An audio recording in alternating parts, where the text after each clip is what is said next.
धर्मराज युधिष्ठिर श्री कृष्ण से कहते हैं, हे भगवान, हे जगदीश्वर, मैं आपको नमस्कार करता हूँ। अब आप कृपा करके वैशाख मास के कृष्ण पक्ष की एकादशी तिथि का क्या नाम है, उस तिथि की विधि एवं महात्म्य क्या है, इसके विषय में कहिए।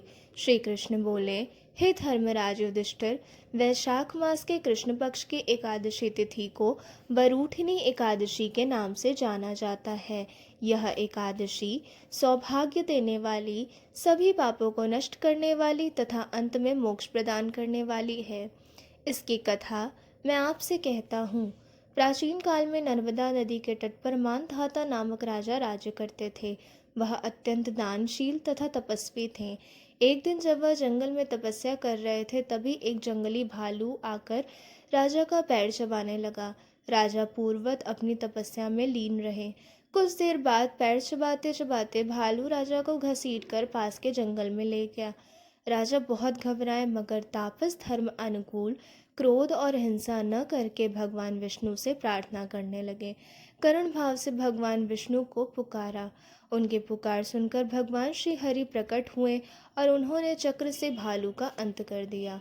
राजा का पैर भालू पहले ही खा चुका था। इससे राजा बहुत ही शोकाकुल हो गए। उन्हें दुखी देखकर भगवान विष्णु बोले, हे वत्स, शोक मत करो। तुम मथुरा जाओ और वरूठिनी एकादशी का व्रत रखकर मेरी वराह अवतार मूर्ति की पूजा करो।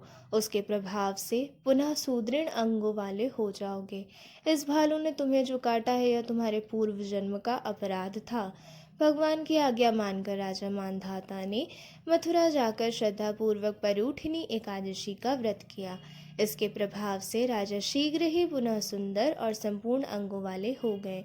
इस एकादशी के प्रभाव से राजा मांधाता स्वर्ग को प्राप्त हुए।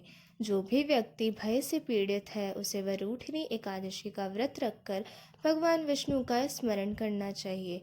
इस व्रत को करने से समस्त पापों का नाश होकर मोक्ष मिलता है। जय श्री हरि।